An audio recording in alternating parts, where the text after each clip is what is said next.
যখন কলেজে পড়তাম বাবা মা রেগে গিয়ে প্রায় বলতো, ফোন থেকে মুখটা তুলে একটু দেখ, বাইরের দুনিয়াটা অনেক সুন্দর। একটু লেটে হলেও এখন বুঝতে পারি বাবা মা ঠিকই বলতো, ফোনের বাইরের দুনিয়াটা সত্যিই অনেক সুন্দর।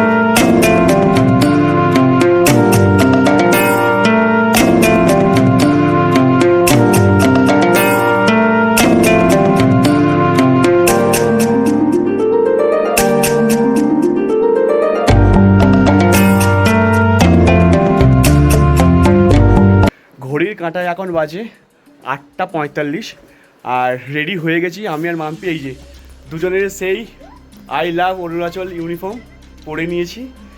আজকে একটা টাফ রাইড আছে, টাফ রাইড করতে বেরোবো এখন 9:45 সময়। 9টার মধ্যে এখান থেকে বেরিয়ে যাবো, শান্তি ভ্যালি ছেড়ে বেরিয়ে যাব। সামনে আছে কিন্তু সেলা পাস। সেলা পাস আজকে আমাদের ক্রস করতে হবে। যাই হোক, একটু লেট করে ফেলেছি, কেন ভেবেছিলাম 8টায় বেরোবো, সেখানে 9:45 বেজে গেছে। 1 ঘন্টা আমরা লেটে চলছি। ঠিক আছে, অসুবিধা নেই, বেরিয়ে যাবো। আমাদের যে পার্টনার ছিল প্রসেনজিৎ দা, তাদের বললাম তোমরা এগিয়ে যাও। তারা অলরেডি কিন্তু 7:30তেই বেরিয়ে গেছে, 1.5 ঘন্টা আগে। যাই হোক, রাস্তায় বেরিয়ে আস্তে আস্তে একটা মোটো ব্লগিং সেটাবে বাকি কথা হচ্ছে। বেরিয়ে পড়লাম আমরা শান্তি ভ্যালির হোমস্টে থেকে।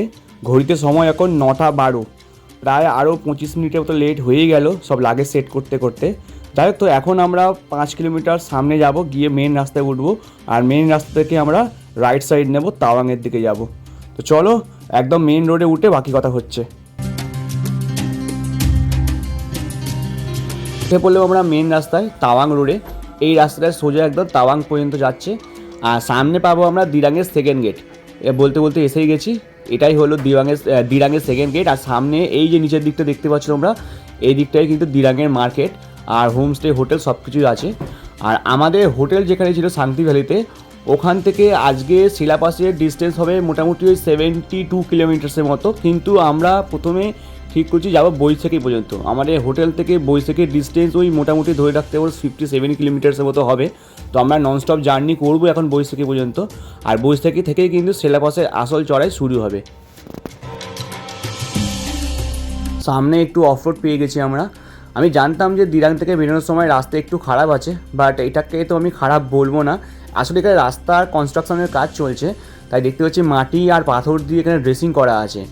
আর ভালো হয়েছে যে বৃষ্টি হয়নি, লাস্ট 3-4 দিন ধরে এই অঞ্চলে বৃষ্টি হয়নি। কেন বৃষ্টি হলে কিন্তু এই রাস্তাটা স্লাসি কন্ডিশন হয়ে থাকতো। দেখতেই পাচ্ছ তোমরা যে সামনে জেসিবি দাঁড়িয়ে আছে, পাথর কাটার কাজ চলছে। আর পাহাড়ে তো এইভাবেই রাস্তার কাজ হয়, প্রথমে মাটি, তারপর স্টোন চিপ দিয়ে ড্রেসিং হয়, তারপর পিচ হয়। হয়তো কিছুদিনের মধ্যে এটা পিচ হয়ে যাবে, রাস্তা ভালো হয়ে যাবে। তবে একটা কথা বলতেই হয়, অরুণাচলের এই পার্টে রাস্তাঘাট কিন্তু খুব ভালো। মোটামুটি 95% রাস্তা কিন্তু টারম্যাক। কয়েকটা ছোটোখাটো প্যাচ ছিল যেখানে অল্প একটু স্লাসি কন্ডিশন হয়েছিল, আর এই রাস্তাটা একটু অফরোড। বাকি সমস্ত রাস্তা কিন্তু ভালো। সামনেও কিন্তু আমরা ভালো রাস্তাই পাবো, খারাপ রাস্তা না। রাস্তা মোটামুটি ভালোই থাকবে। আর সামনে দেখো অল্টো যাচ্ছে, আমি এটাকে ভালোবেসে বলি লর্ড অল্টো। মোটামুটি যে কটা অ্যাডভেঞ্চার রাইড আমি করেছি এর আগে, সমস্ত রাস্তায় কিন্তু আমি অল্টো দেখেছি। লাস্ট টাইম যখন আমি মাস্টাংয়ে রাইড করেছিলাম, তখনও কিন্তু বেশ 4-5খানা অল্টোকে দেখেছিলাম মাস্টাং রোডে রাইড করতে, মানে ড্রাইভ করতে। তো সেই জন্য ভালোবেসে আমি এটাকে বলি লর্ড অল্টো। অল্টোটা কিন্তু এখনও আমাদের সামনাসামনিই যাচ্ছে। আমার মনে হচ্ছে এও হয়তো সেলাপাসেই যাচ্ছে, জানি না। তবে আমাকে একে ওভারটেক করে বেরিয়ে যেতে হবে, কেন এর সামনে থাকলে একটু অসুবিধাই হবে, কারণ এই পাহাড়ে ওঠার সময় একটু প্রবলেম ক্রিয়েট করছে। আর এখান থেকে বৈশাখীর ডিস্টেন্স আর 25 কিলোমিটারের মতো। আজকে রুট প্ল্যানটা একটু তোমরা জানাই। আজকে আমরা যাচ্ছি তাওয়াং। তাওয়াংয়ে আমাদের স্টে আছে, বাট তার আগে কিন্তু আমাদের সেলা পাস ক্রস করতে হবে। বাট এখনও আমরা ডিসাইড করিনি যে আমরা সেলা পাস ক্রস করবো না সেলা টানেল দিয়ে বেরিয়ে যাব। সেটা সামনে রাস্তার কন্ডিশন কী আছে সেই হিসাবেই আমরা ভেবে দেখবো যে কী করা যেতে পারে। এদিকটা কিছু একটা আছে মনে হচ্ছে। আচ্ছা, কামিং নদী বয়ে যাচ্ছে। হ্যাঁ, যেটা বলছিলাম, তো এখনও ঠিক করিনি আমরা কি করব। আগে বৈশাখীতে যাই, বৈশাখীতে গিয়ে ওখানে গাড়িটাকে একটু রেস্ট করাই, আমরাও রেস্ট করি। ওখানে লোকাল লোকদের জিজ্ঞাসা করবো যে সেলা পাসের কন্ডিশন কী আছে। যদি পাশে খুব বরফ থাকে তাহলে হয়তো আমাকে সেলা টানেল দিয়ে বেরিয়ে যেতে হবে। আর এখানে রাস্তায় একটু কাজ চলছে, সাবধানে বেরোতে হবে রে ভাই। এখানেও সেই একই কন্ডিশন হয়ে আছে। আমরা প্রায় বৈশাখীর কাছাকাছি চলেই এসেছি। এখান থেকে আর 5 কিলোমিটার পরেই পাবো বৈশাখী। আর পিছনে কিছু রাইডার গ্রুপের সাথে দেখা হয়েছিল আমার, ওনাদের সাথে কথা হচ্ছিল। ওরা জাস্ট ফিরছিল সেলা পাস থেকে। ওরা বললো যে সেলা টানেলের ওইখানে কোনো একটা জায়গায় ল্যান্ডস্লাইড হয়েছিল গতকাল, আর আজকেও নাকি অল্প করে ল্যান্ডস্লাইড হয়ে গেছে, সেই জন্য রাস্তা একটু ভাঙাভুঙি আছে। আমি জানি না যে সেলা টানেল দিয়ে যেতে পারবো কি না। যদি পাসের অবস্থা খারাপ থাকে তাহলে হয়তো আমাকে পাসটাই ক্রস করতে হবে, কারণ সেলা টানেলের দিকে যদি ল্যান্ডস্লাইড হয়ে যায় তাহলে কিন্তু টানেলের রাস্তা বন্ধ করে দেবে। তো আমি জানি না, তবে ওরা বললো নাকি এই কেসটা সকালের দিকে হয়েছে, ওরা শুনে টানেলের ভিতরে ঢোকেনি, তাই ওরা পাস ক্রস করে এসছে। আর পাশের রাস্তায় বলছে সেরকম কোনো অসুবিধা নেই, কোনো বরফ ফরফ নেই, রাস্তার চারপাশে বরফ আছে কিন্তু রাস্তার মধ্যে বরফ নেই। চলো সামনে যাই, দেখা যাক কী করা যায়, বৈশাখীতে গিয়ে ডিসাইড করব। বৈশাখী কিন্তু যথেষ্ট অল্টিটিউডে আছে, মোটামুটি 11,000 ফিট তো হবেই, তাই আস্তে আস্তে যত উপর দিকে উঠছি তত কিন্তু বেশি ঠান্ডা লাগছে। আর আজকে আমি হোটেল থেকে বেরিয়ে এখনও পর্যন্ত গ্লাভস পরিনি, তাই এরকম অল্টিটিউডে ওঠার পর হাতটা কিন্তু জমে যাচ্ছে। আমাকে বৈশাখীতে দাঁড়িয়ে কিন্তু গ্লাভসটা পরে নিতে হবে, কারণ এরপর যখন আরও অল্টিটিউড গেইন করবো সিলেবাসের জন্য তখন কিন্তু খুব অবস্থা খারাপ হয়ে যাবে। আর পাশের রাস্তায় উঠে কিন্তু আমি গ্লাভস পরতে পারবো না, কারণ পাশের রাস্তায় সবসময় ন্যারো হয়, উল্টো দিক থেকেও গাড়ি আসবে, আমার পিছন দিক দিয়েও গাড়ি যাবে, আর ওখানে দাঁড়িয়ে কিন্তু গ্লাভস পরা সম্ভব হবে না। তাই যা করতে হবে আমাদের বৈশাখীতেই করতে হবে। আর এদিকের ভিউ দেখো একবার, সামনে স্নো ক্যাপ মাউন্টেন দেখতে পাচ্ছি, ওই দিকটায় কিন্তু সেলা পাস হবে, ওইটাই সেলা পাস, একদম ফ্রেশ স্নো পড়ে আছে আর মেঘও হয়ে আছে। কিন্তু আমি দেখতে দেখো চারদিকটা পুরো মেঘে ভর্তি, আস্তে আস্তে যাতে উপর দিকে উঠবো এই মেঘটা কিন্তু বাড়বে, ঠান্ডাও বাড়বে। চলে এসেছি আমরা বৈশাখীতে, আর বাঁদিকে যেটা দেখতে পাচ্ছ এটাই বৈশাখী ওয়ার মেমোরিয়াল। তবে এখানে প্রচুর ট্যুরিস্ট গাড়ি ভর্তি, আমার মনে হচ্ছে এখানে আমরা দাঁড়াতে পারবো না, কেন আমি উপর দিকে দেখতেই পাচ্ছি ট্যুরিস্ট গাড়িগুলো লম্বা লাইন দিয়ে দাঁড়িয়ে আছে। আমাকে মনে হচ্ছে বৈশাখীটা ক্রস করে একটু দূরে গিয়ে দাঁড়াতে হবে, কারণ এখানে বাইক সাইড করে কিছু করা যাবে না। তো বৈশাখীটাকে ক্রস করেই তারপরে আমরা কোথাও একটা গিয়ে দাঁড়াবো। আমরা চলে এসেছি বৈশাখী, অ্যাকচুয়ালি বৈশাখী থেকে 1 কিলোমিটার সামনে চলে এসেছি, কারণ বৈশাখীতে প্রচুর ভিড়, মানে অনেক ট্যুরিস্টের গাড়ি দাঁড়িয়ে আছে, ট্যুরিস্টরা দাঁড়িয়ে ফটো তুলছে, তো দাঁড়াবার সেরকম পজিশন ছিল না, সেই জন্য আমরা বৈশাখী ছাড়িয়ে চলে এসেছি 1 কিলোমিটার সামনে। এসে এরকম একটা ছোট্ট দোকানে দাঁড়িয়েছি চা খাওয়ার জন্য, চাও খাবো, আমরাও একটুখানি চার্জা ভাবো, আর গাড়িটাকেও একটুখানি রেস্ট করাচ্ছি, কারণ একটু স্টিপ ক্লাইম্ব করতে হবে এবার। মোটামুটি আর 15 কিলোমিটার পরেই আমরা কিন্তু সেলা পাসে পৌঁছে যাবো, মানে সেলা টপে পৌঁছে যাবো। আর এখান থেকে দেখতে পাচ্ছ তোমার পিছনে পাহাড়গুলো, মেঘ জমে আছে উপরে, আমার মনে হচ্ছে যে উপরে স্নোফলও হচ্ছে। একটু আগে একটা আর্মির গাড়ি দাঁড়িয়েছিল, আমি স্যারকে জিজ্ঞাসা করলাম উপরে রোড কন্ডিশন কী আছে, উনি বললেন যে সেলা টানেল যেটা আছে, টানেলের ওখানে ল্যান্ডস্লাইড হয়েছিল কালকে, আজকে একটু ল্যান্ডস্লাইড হয়েছে, তো সেই জন্য ওখানে সাফ সুতরা চলছে, আর রাস্তা একটু মানে ছিদ্রে গেছে সেই জন্য। আর সেলা পাশের রাস্তা যেটা আছে সেটা কিন্তু ঠিকঠাক আছে, পাশের রাস্তা ভালো আছে। বললো যে উপরে রাস্তায় বরফ নেই ঠিকই, কিন্তু রাস্তার পাশে বরফ আছে, স্নোফলও হলেও হতে পারে। তো যাই হোক ইনফরমেশান নিয়ে নিয়েছি, আমরা রেডি আছি, সমস্ত কিছু হওয়ার কথা নয়। আমরা এত পর্যন্ত এলাম, একটু সমস্যা হয়নি, গাড়ি খুব ভালো আমাদের সার্ভিস দিচ্ছে, খুব ভালো টর্ক পাচ্ছি। আমি জানি না হঠাৎ করে কী হলো, গাড়িটার টর্ক অটোমেটিক যেন বেড়ে গেল মনে হলো, তাই হতে পারে এক্সাইটমেন্টে মনে হচ্ছে এরকম। তো যাই হোক জয় করবো কিছুক্ষণের মধ্যে। সো ফাইনালি বেরিয়ে পড়লাম আমরা বৈশাখী থেকে, আর ঠান্ডা আছে তাই আমি আমার গ্লাভসটাও পরে নিলাম, দেখতেই পাচ্ছ, আর তার সাথে ভিতরে কিন্তু লাইনারটাও পরে নিয়েছি। এক্সাইটমেন্ট কিন্তু এবার তুঙ্গে। আর দূরে দেখতে পাচ্ছি সেলা পাশে কিন্তু মেঘ জমে আছে, জানি না কী সিচুয়েশান, ঠান্ডা প্রচণ্ড লাগছে। আর সামনে যে এই রাস্তা দেখতে পাচ্ছ, এই জিগজ্যাগ রোড একদম সোজা চলে গেছে একদম সেলা পাস পর্যন্ত।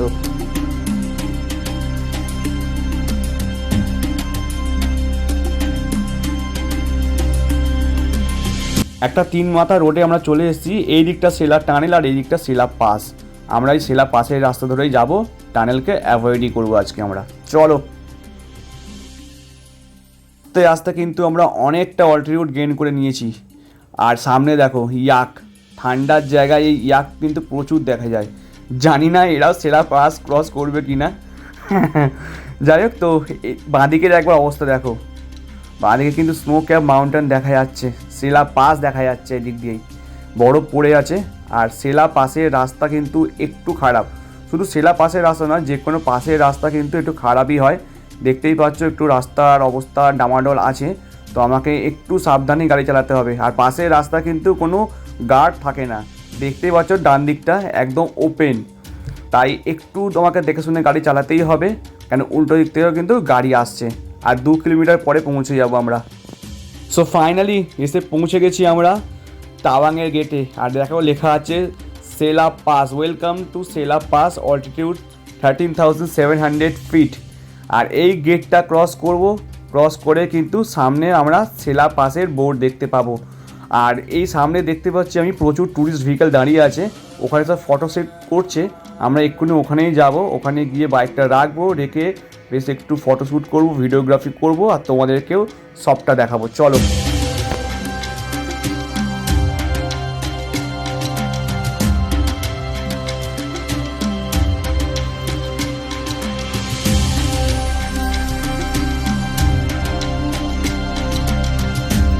সেলা পাস ক্রস করে একটু নিচের দিকে আমরা নেমে এলাম।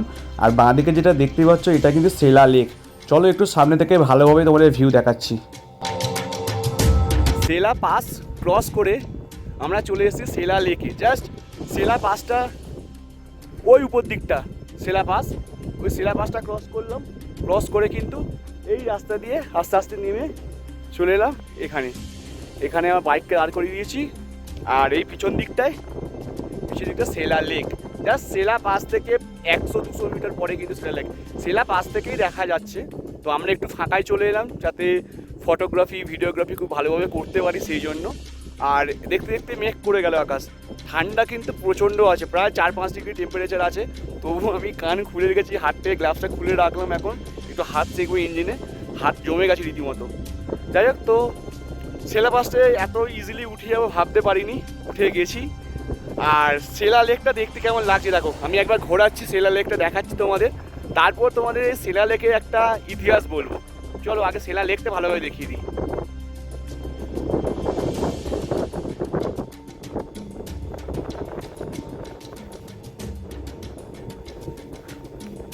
অনেক বড় লেকটা, অনেক বড়। ওইদিকেও আছে অনেকটা। প্রচণ্ড হাওয়া চলছে। আমি জানি না আমার ভয়েস ক্লিয়ার আসছে কি না। মাম্পি গেছে সেলা লেক দেখতে, কানের টুপি খুলে ফেলেছে। একটু আগে জিজ্ঞাসা করছিল আমাকে যে খোলা যাবে কি না। ঠিক আছে, ঠান্ডা লাগছে? আচ্ছা, ফটো তোলার জন্য মাম্পি কানের টুপি খুলে ফেলেছে, গ্লাভস খুলে ফেলেছে। আর এই হচ্ছে সেলা লেকের ভিউ। 1962 India China war. এই ইন্ডিয়া চায়না ওয়ার নিয়ে কিন্তু এই সেলা লেকের গল্পটা। অ্যাকচুয়ালি 1962-তে যখন ইন্ডিয়া চাইনিজদের মধ্যে যুদ্ধ লেগেছিল, ঠিক তার আগে চাইনিজ আর্মি ইন্ডিয়াকে বলেছিল যে এই সেলা এরিয়া থেকে আর্মি তুলে নিতে, আর ওরাও এই সেলার পাশ থেকে আর্মি তুলে নেবে। তো দু তরফে আন্ডারস্ট্যান্ডিং হওয়ার পরে ইন্ডিয়ান আর্মি আর চাইনিজ আর্মি দুজনে কিন্তু তার বর্ডার এরিয়া থেকে কিন্তু আর্মি সরিয়ে নিয়েছিল। এটাই কথা হয়েছিল। আর বলেছিল ইন্ডি চিনি ভাই ভাই, এরকম বলে একটা হ্যান্ডশেক করেছিল। বাট কেউ জানতো না যে এটা চাইনিজ আর্মিদের প্ল্যান ছিল। ঠিক তার কিছুদিন পরে কি হয়েছিল, চাইনিজ আর্মি প্রায় 300 থেকে 350 ব্যাটালিয়ন নিয়ে ইন্ডিয়াকে অ্যাটাক করে। আর সেই সময় এখানে যিনি ছিলেন ইন্ডিয়ান আর্মির, যিনি সুপিরিয়র ছিলেন, যশবন্ত সিং রাওয়াত, উনি আর ওনার 2 সাথী 3 জনে মিলে 300 চাইনিজ আর্মির মোকাবিলা করেছিলেন 4-5 দিন ধরে। কিন্তু শেষ রক্ষা হয়নি। চাইনিজ আর্মির গুলিতে ওনারা 3 জনেই মারা যান। কিন্তু যে সময়ে যুদ্ধ চলছিল সেই টাইমে এখানে বসবাসকারী 2 বোন, সেলা আর তার বোন নুরানাং, দুজনে মিলে কিন্তু ইন্ডিয়ান আর্মিকে হেল্প করেছিল খাবার আর জল দিয়ে। যশবন্ত সিং রাওয়াত এবং ওনার 2 জন বন্ধুকেও কিন্তু আশ্রয় দিয়েছিলেন। আর যুদ্ধের পরে কিন্তু চাইনিজ আর্মি ওই 2 বোন সেলা এবং নুরানাংকেও হত্যা করে। শেষ পর্যন্ত এই জায়গার নাম সেলার নাম করে সেলা পাস রাখা হয়। আর লেকটা ওনার নামে আছে, সেলা লেক। একটু সামনে যাওয়ার পর আমরা দেখব ভ্যালি, একটা ভ্যালির নাম হচ্ছে নুরানাং ভ্যালি। আর আরও একটু সামনে গিয়ে আমরা একটা ওয়াটারফলস দেখতে পাবো। ওয়াটারফলসের নাম জাং ওয়াটারফলস লোকাল ভাষায়। অ্যাকচুয়ালি ওই ওয়াটারফলসকে বলা হয় নুরানাং ওয়াটারফলস। এই হলো সেলা লেকের গল্প, সেলা পাসের গল্প, 1962 ওয়ারের টাইমের গল্প। আজকে তোমাদের এই সেলা লেকের পাশে দাঁড়িয়ে গল্পটা শোনালাম। আর এই গল্পটা শুনে তোমাদের যদি ইন্ডিয়ান আর্মির প্রতি, ইন্ডিয়ার প্রতি অনেক বেশি ভালোবাসা জাগে, অবশ্যই কমেন্টে একবার জয় হিন্দ লিখে দাও। আমাদের জন্য নয়, ইন্ডিয়ান আর্মির জন্য জয় হিন্দ, জয় ভারত একবার তো কমেন্টে লেখা চাই। To be an Indian. জয় হিন্দ, জয় ভারত।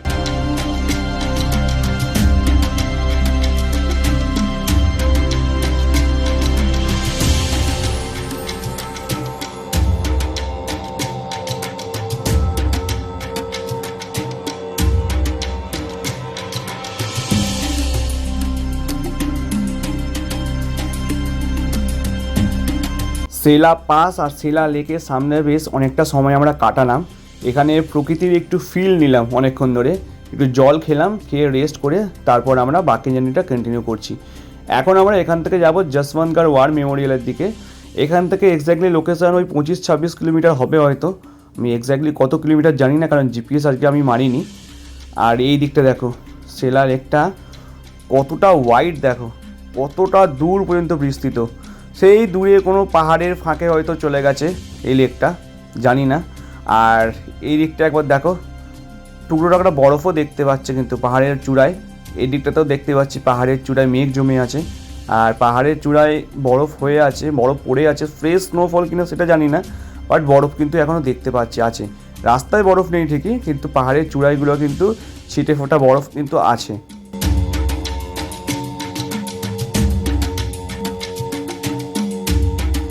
সামনে পাহাড়ের চূড়াটা দেখো একবার, কীরকম বরফ পড়ে আছে।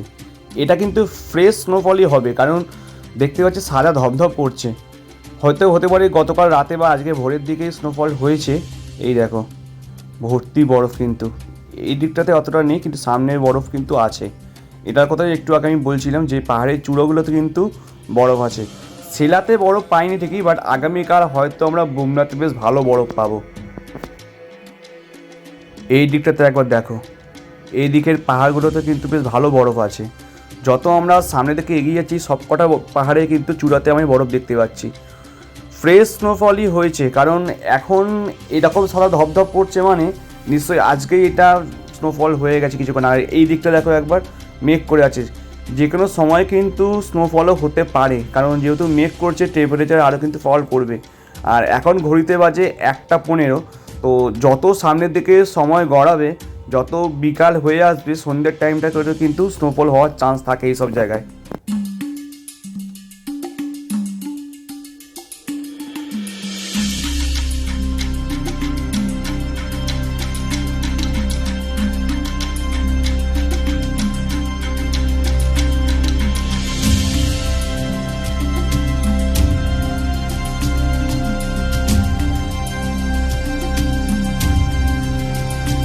আমরা কিন্তু এবার আস্তে আস্তে নিচের দিকে নামবো, কারণ সেলার জন্য আমরা 13,700 ফিট অল্টিটিউড গেইন করেছিলাম।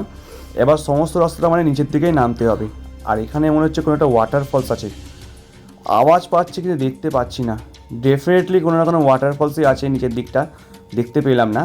তো যাই হোক, তো এখন আমরা সামনের দিকে যাব, যশবন্তগড় ওয়ার মেমোরিয়াল দেখবো। এখান থেকে মোটামুটি ওই 18-19 কিলোমিটারের মতো হবে যশবন্তগড়। আর যশবন্তগড় থেকে কিন্তু আমরা ভাবছি লাঞ্চটা সেরে ফেলবো, কারণ বেশ ভালোই সময় হয়ে গেছে, এখন 2:30টার মতো বাজে। আর যশবন্তগড়ের লাঞ্চ করে আমরা কিন্তু আবার যাব আজকে জাং ওয়াটারফলসের জন্য। জাং ওয়াটারফলসটা কিন্তু আমরা রাস্তায় দেখব, আর তারপর জাং ওয়াটারফলস দেখে আস্তে আস্তে আমরা তাওয়াংয়ের জন্য আবার চড়াই চড়বো।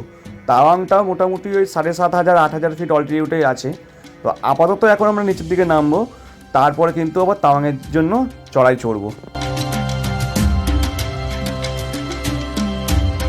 এসে গেছি আমরা যশবন্তগড় ওয়ার মেমোরিয়ালে। পিছনে গেট দেখতে পাচ্ছ, জাস্ট এই গেট থেকে ঢুকে এলাম, ঢুকে সামনের দিকটা এগিয়ে যাচ্ছি। একবার ক্যামেরাটা ঘুরিয়ে তোমাদের পুরো ওয়ার মেমোরিয়ালটা ঘুরিয়ে দেখাচ্ছি।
যশবন্তগড় ওয়ার মেমোরিয়াল দেখে আমরা বেরিয়ে পড়লাম জাংয়ের উদ্দেশ্যে।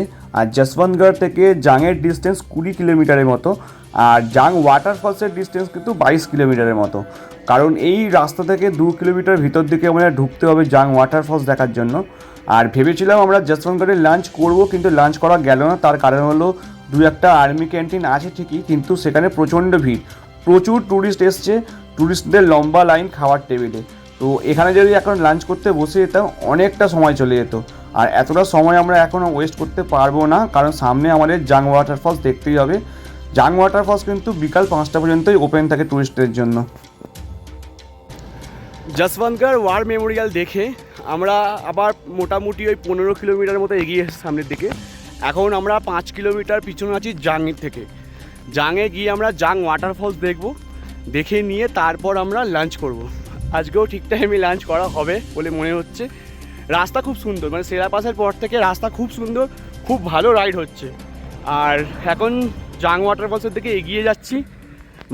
রাস্তা একটা জায়গায় দাঁড়ালাম, দাঁড়িয়ে একটু চিপস খেলাম, একটু জল খেয়ে এবার সামনের দিকে এগিয়ে যাব। আর এখানটায় পার্টিকুলার দাঁড়ালাম, তার কারণ বলবো না, কারণ তোমরাই দেখো।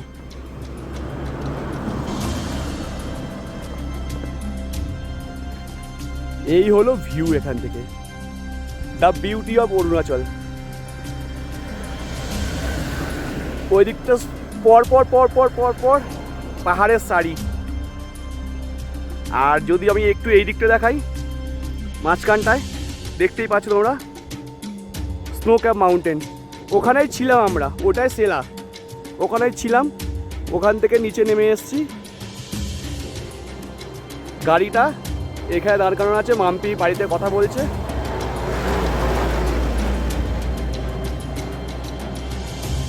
রাস্তা যেতে যেতে আবার একবার দাঁড়ালাম, কারণ মাম্পি একটা সুন্দর জিনিস দেখতে পেয়েছে। এটা আমারও খুব ভালো লাগে। আর মাম্পি রেডি হয়ে গেছে একদম ভিডিও শ্যুট করার জন্য। ক্যামেরাটা ঘোরাচ্ছে, একবার দেখো কী করছে মাম্পি।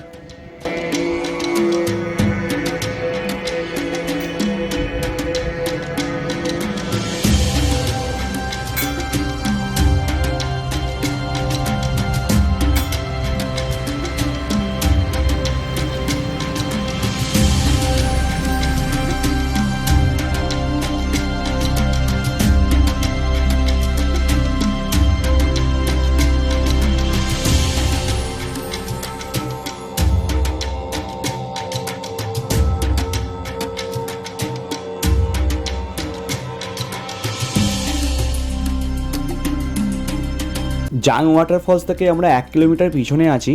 আর পিছনে একটা রেস্টুরেন্ট আমরা পেয়েছিলাম, বেশ ফাঁকা ছিল, সেই জন্য আমরা রেস্টুরেন্টে গিয়ে কিন্তু লাঞ্চটাও সেরে ফেললাম। ঘড়িতে বাজে এখন 4:05। আর সামনে জাং ওয়াটারফলসে ঢুকলে আমরা মোটামুটি ওখানে আধা ঘন্টা 45 মিনিট তো কাটাবোই, সেই জন্য লাঞ্চটাও সেরে ফেললাম। কারণ জাং ওয়াটারফলস থেকে বেরিয়ে কিন্তু আবার আমাদের তাওয়াংয়ের জন্য জার্নি করতে হবে।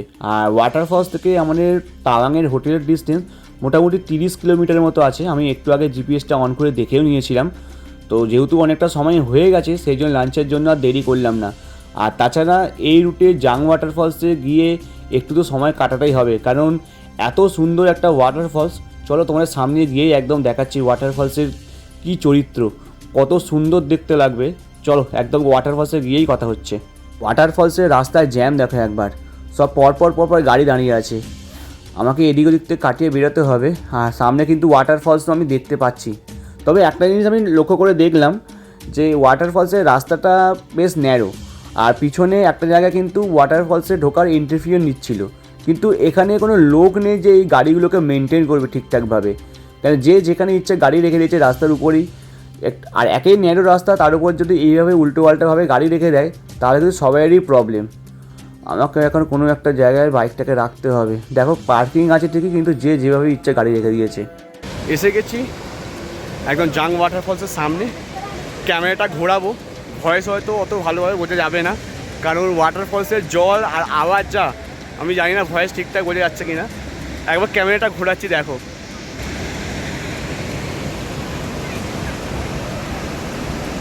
কত উপর থেকে জলটা পড়ছে। আমি একদম সামনে যাবো, সামনে গিয়ে তোমায় দেখাচ্ছি। একদম সামনে এসছি, ওয়াটারফলসের জল ছিটকে গায়ে পড়ছে, পুরো বাষ্প হয়ে উড়ে যাচ্ছে।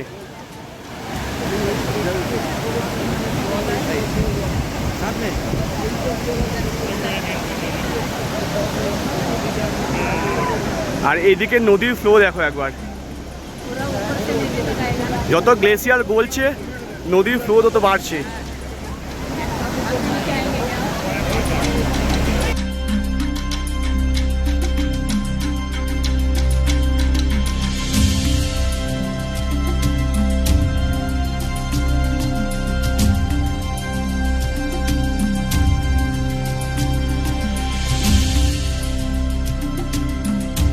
জাং ওয়াটারফলস দেখে আমরা বেরিয়ে পড়লাম।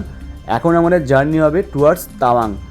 তাওয়াংয়ের হোটেলের ডিস্টেন্স এখান থেকে 26 কিলোমিটারের মতো আছে, আর ওয়াটারফলস থেকে ডিস্টেন্স ছিল 29 কিলোমিটার।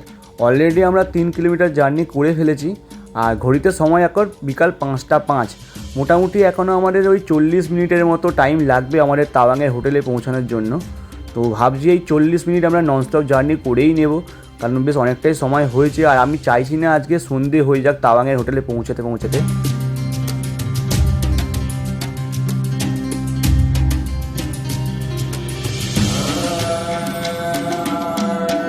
সামনে দেখতে পাচ্ছ তোমার তাওয়াংয়ের গেট। এই গেট থেকে জাস্ট আমরা ভিতরে ঢুকলাম আর তাওয়াংয়ের মধ্যে ঢুকে এলাম। আজকে খুব ভালো একটা রাইড হলো, প্রায় 150 কিলোমিটারের মতো একটা জার্নি ছিল, আর ডেঞ্জারাস জার্নি ছিল, কারণ আমরা আজকে সেলা পাস ক্রস করলাম, তোমরা দেখলে। আর তাছাড়াও বেশ কয়েকটা স্পটও ভিজিট করলাম, যশবন্তগড় ওয়ার মেমোরিয়াল, জাং ওয়াটারফলস। এই সব কিছু কমপ্লিট করার পর বিকাল থাকতে থাকতে কিন্তু আমরা তাওয়াংয়ের হোটেলে ঢুকতে চলেছি। তো যাই হোক, ভালো একটা জার্নি কমপ্লিট করার পর একটু তো সেলিব্রেশন করতেই হয়। তো চলো একদম তাওয়াংয়ের হোটেলে ঢুকে ফ্রেশ হই, তারপর কথা হবে একদম তাওয়াংয়ের মার্কেটে বেরিয়ে। ঘড়িতে বাজে এখন 6টা 15, আর আমরা 15 মিনিট আগে তাওয়াং এসে পৌঁছে গেছি। তাওয়াংয়ের হোমস্টেতে ঢুকে গেছি, বাইক নিচে পার্কিং করেছি, কিন্তু লাগেজ এখনও খুলিনি। আমরা রুমে চলে এসে ভেবেছি যে ফ্রেশ হব, চা খাবো, খেয়ে লাগেজ খুলে রুমে রাখবো, রেখে জ্যাকেট ব্যাগেরা পরে সামনে আছে তাওয়াং মার্কেটটা একটু ঘুরে দেখবো। এটাই আপাতত প্ল্যান আছে। সারাদিনের খুব সুন্দর একটা জার্নি হয়েছে, ভাবিনি যে এত তাড়াতাড়ি তাওয়াং পৌঁছে যাব। এরকম ডেঞ্জারাস সেলা পাস ক্রস করার পর তাওয়াং পৌঁছানোর কিন্তু এত সোজা ছিল না, কিন্তু খুব ইজিলি আমরা তাওয়াং পৌঁছে গেছি। শুধু আমরা না, আমাদের সাথে আমাদের পার্টনাররাও কিন্তু একই সাথে তাওয়াং হোটেলে পৌঁছে গেছি। এখন ভেবেছি বাইরে আজকে ডিনার করব, কারণ এই কয়েকটা দিন আমরা কিন্তু যে হোটেলে ছিলাম সেখানে ডিনার করছিলাম, বাট আজকে ইচ্ছে হচ্ছে তাওয়াং মার্কেটে যখন ঘুরবো, মার্কেটের মধ্যেই একটুখানি কোনো ভালো রেস্টুরেন্ট খুঁজে ওখানে ডিনার করব। আর ডিনার করে তারপরে শুয়ে পড়বো, কারণ কালকে সকালে আরও একটা টাফ জার্নি হতে চলেছে। যদিও কালকে জার্নিটা টাফ ঠিকই, কিন্তু লাগেজ যেহেতু থাকবে না, আমরা খুব ফ্রিলি ঘুরতে পারবো কালকে, কারণ বুমলা যাব আমরা। কিন্তু একটা সমস্যা হচ্ছে, বুমলার এখনও পাস আমাদের রেডি হয়নি। হোটেলে যিনি আছেন তেনাকেই বলা হয়েছিল যে পাস বানিয়ে দেওয়ার জন্য, তো ডকুমেন্টস পাঠিয়েছিলাম, কিন্তু এখনও পাস রেডি হয়ে আসেনি। তো যতক্ষণ না পাস রেডি হয়ে আসছে, টেনশান এখনও বাড়ছে। তো যাই হোক, আপাতত ফ্রেশ হই, মার্কেটে যাই, তারপর ভিডিওটা কন্টিনিউ করছি। ঘড়িতে বাজে 7টা 40, আর হোটেল রুমে ব্যাগ রেখে ফ্রেশ হয়ে আমরা বেরিয়ে পড়েছি ওল্ড মার্কেটের দিকে। তাওয়াংয়ের ওল্ড মার্কেট, বড় মার্কেট, একটু ওখানে শপিং করবো, খাওয়া দাওয়া করবো, সেই জন্য 4 জনেই বেরিয়েছি। আর অবস্থা দেখো একবার, কানের টুপি সবাই জ্যাকেট পরে আছে, ঠান্ডা ভালোই আছে। টেম্পারেচার কত আমি একটু দেখতে পাচ্ছি না, বা তবু মোটামুটি যা মনে হচ্ছে 10-11 ডিগ্রি তো হবেই। এখন প্রায় আমরা হাঁটা পথে যাচ্ছি, 20 মিনিটের মতো টাইম লাগবে হেঁটে, অসুবিধা নেই ঠান্ডার সময়। আমরা ইচ্ছা করে হেঁটে বেরোচ্ছি, কারণ হাঁটাও হবে, মার্কেটটাই ভালোভাবে ঘুরে দেখাও যাবে। তো যাই হোক, মার্কেটে যাই, দোকানপাট দেখি কী কেনাকাটা যায়, দেখা যাক।